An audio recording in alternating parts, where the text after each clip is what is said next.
Vous vous êtes déjà demandé comment vous survivriez seul et perdu en pleine jungle, entouré par une nature qui ne pardonne rien. Par-delà les torrents, là où les routes s'effacent, caché dans l'immensité d'une jungle dense et impénétrable, vivent des hommes et des femmes qui ont trouvé le secret d'un équilibre avec la nature. Eux qui ont su conserver ce que nous avons pour la plupart oublié. Vivre en totale harmonie avec le monde qui les entoure. Ces hommes et ces femmes qui ont fait de la forêt leur allié. En ces lieux, chaque geste est un rituel. Chaque croyance est une promesse. Un pacte silencieux avec les forces invisibles de la jungle. On va ensemble percer les secrets de ce peuple mystérieux et découvrir pourquoi leur combat nous concerne tous. Bienvenue chez ceux que l'on appelle les hommes-fleurs. Bienvenue chez les Mentawai.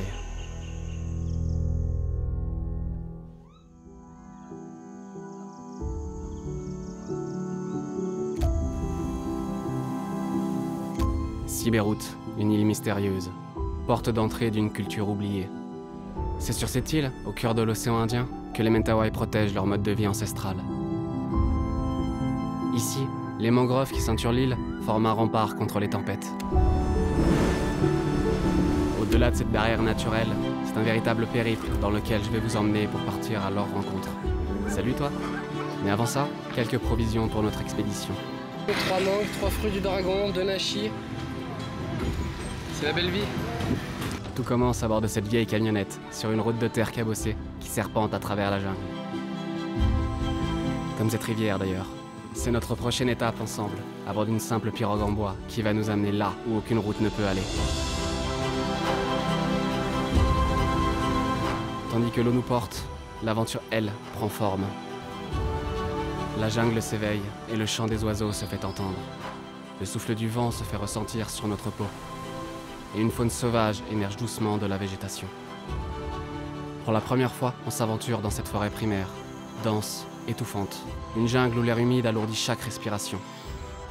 Le sol est glissant et les racines surgissent. Oups! Après des heures de voyage et au prix de nombreux efforts, nous y voilà. Enfin. Salomon nous accueille chaleureusement. Il est le chaman des lieux et surtout le gardien de la culture Mentawai que l'on va découvrir ensemble. Et pour comprendre cette culture, il faut que je vous raconte comment cette île est devenue leur terre. Cette histoire, elle remonte bien avant que le monde moderne ne prenne forme. Les historiens rapportent que les Mentawai auraient quitté les côtes d'Asie du Sud-Est il y a environ 2 à 3 000 ans pour s'aventurer vers ces îles isolées. Sur des pirogues rudimentaires, ils auraient traversé les océans, guidés par les étoiles et portés par les courants. Sur Sibéroute, ils ont trouvé une terre à la fois hostile et généreuse, une terre si riche qu'elle attirerait un jour d'autres convoitises. Mais ça, on le découvrira plus tard ensemble. Sur cette île, les Mentawai ont appris à comprendre et à respecter la forêt, développant une culture et des croyances uniques, profondément enracinées dans la nature. Les Mentawai sont animistes. Leur système religieux, appelé Arat Sabulungan, est une croyance où tout végétaux, être vivant ou objet possède une âme. Ces esprits façonnent leur vision du monde, dictent leurs rituels et traditions, et doivent être apaisés lorsqu'ils sont perturbés afin d'éviter le malheur. Leurs pratiques chamaniques, intimement liées à leur culture, en sont l'essence même. Véritable pont entre le monde visible et invisible. Elles placent le chaman au cœur du lien avec les esprits de la nature. Il est le Sikirei. Tel un guide, il communique avec les esprits à travers des chants sacrés et l'usage de plantes, cherchant à rétablir l'équilibre. Ces rituels sont le fondement de leur médecine. Pour les Mentawai, soigner signifie harmoniser l'âme, le corps et la nature. Avant de te dévoiler le secret d'une arme mortelle, j'ai échangé avec Aman, le plus jeune Sikirei, pour découvrir comment ils acquièrent leur savoir. Aku gelai kaya, anai guru mainnya. Masikatnya si Salomo gurunya khusus. Aku guruku khusus. Oto guru mainnya da Igelayake kai langkek, igelayake kai uray, igelayake kei pantangan. Duru nia eda kugelai kai.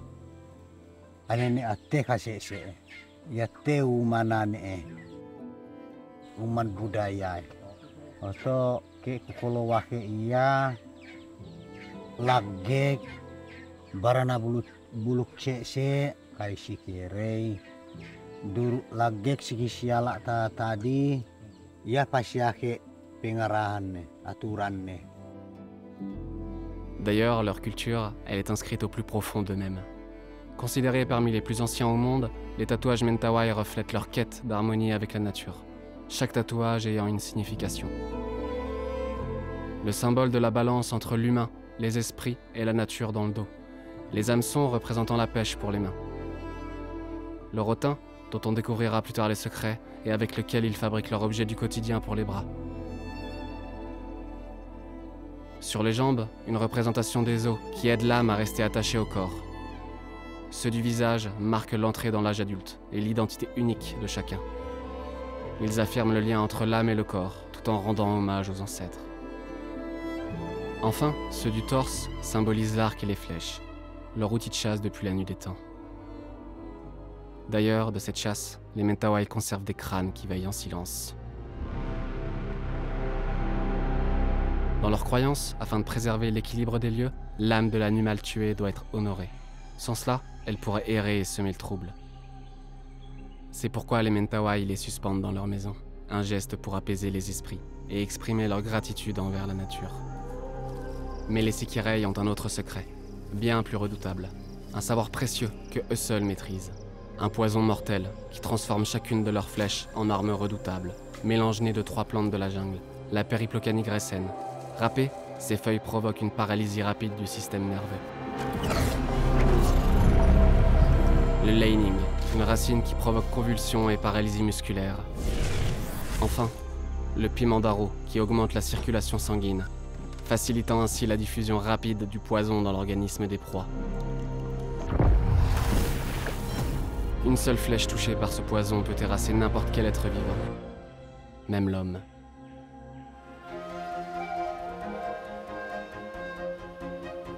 Alors je voulais vous faire un petit tour de la maison des Mentawai et vous montrer un petit peu les espaces communs en fait et comment ils organisaient leur lieu de vie. Donc ça c'est le feu central, c'est là où ils préparent le repas, donc petit déjeuner, déjeuner et le repas du soir. Donc là c'est là où on dort, donc à côté du feu ils ont mis des sortes de fins matelas au sol. Donc on a un peu tout notre bordel de tournage ici. On a un oreiller, on a une sorte de drap qui fait office de moustiquaire. Et donc voilà, on est royal. Pour la petite anecdote, là c'est là où on a nos têtes pour dormir. Et donc juste au-dessus, ils rangent leur machette. Donc voilà, ça donne super confiance avant de s'endormir. Faut pas que ça glisse dans la nuit quoi. Avant de vous parler d'un esprit mystérieux et redouté chez les Mentawai, il fallait que je vous parle du rotin. Cette plante, elle est bien plus qu'un simple motif sur leur peau. Elle fait partie de chaque aspect de leur vie. Entre leurs mains, cette liane prend vie. Des gestes précis, une lame qui entaille, déployant des brins qui prendront bientôt forme. Et croyez-moi, c'est bien plus difficile que ça en a l'air.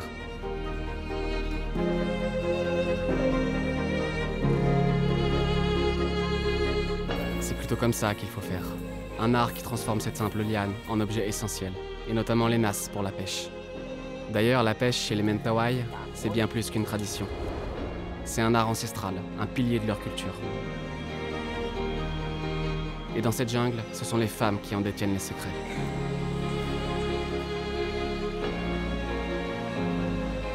Mais il y a quelque chose d'autre ici.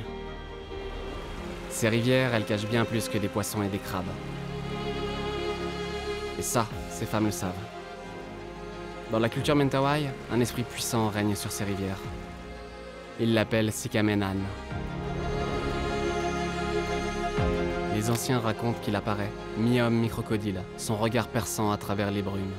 Il veille sur un principe sacré pour les Mentawai, le partage. Malheur à celui qui garde sa pêche pour lui seul, car Sikamenan pourrait bien l'inviter dans les profondeurs. D'ailleurs, les femmes Mentawai préservent une autre tradition unique. Pour elles, la beauté passe par des dents taillées, un rite de passage à l'âge adulte, symbole de féminité et d'élégance. Et vous savez quoi? Ces traditions, elles racontent toute l'histoire de ce peuple, une histoire millénaire dont le destin est en train de basculer. Pour comprendre la menace qui pèse sur les Mentawai, il faut que je vous parle d'une ressource précieuse qui a façonné leur survie dans cette jungle hostile. Le sagou. Le tronc de ce palmier est comme un grenier géant, une réserve de vie au cœur de la jungle. Pour les Mentawai, chaque arbre coupé est un don de la forêt. Ils le savent. C'est un équilibre fragile qu'ils préservent. Du cœur de l'arbre, ils extraient cette fécule, une poudre blanche qu'ils mélangent avec de la noix de coco. Le sagou, c'est l'essence même de la survie des Mentawai. Une fois réduit en poudre, il est enveloppé dans ses propres feuilles. Rien ne se perd. Les feuilles maintiennent le sagou intact jusqu'à ce qu'il soit cuit.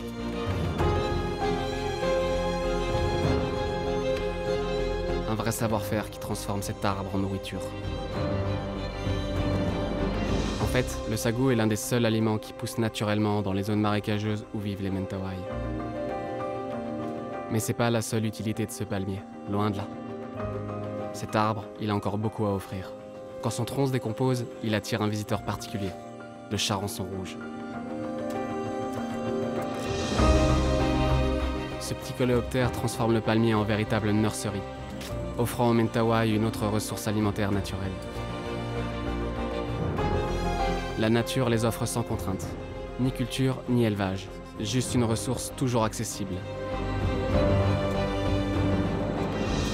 C'est pour ça que le sagou est si important pour les Mentawai. C'est le pilier de leur alimentation, l'essence même de leur survie. Mais le problème, c'est que le sol sur lequel se tiennent ces hommes et ces femmes, il est bien trop fertile pour faire pousser le sagou. Enfin, bien trop fertile pour faire pousser uniquement le sagou. Et cette terre fertile, elle attire aujourd'hui d'autres convoitises. Et t'as sûrement déjà deviné le coupable.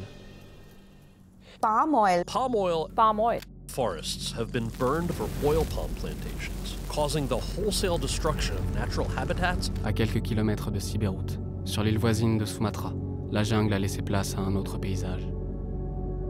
Des hectares de plantations de palmiers à huile, alignés à perte de vue. Une industrie tentaculaire qui grignote chaque année un peu plus de forêts vierges.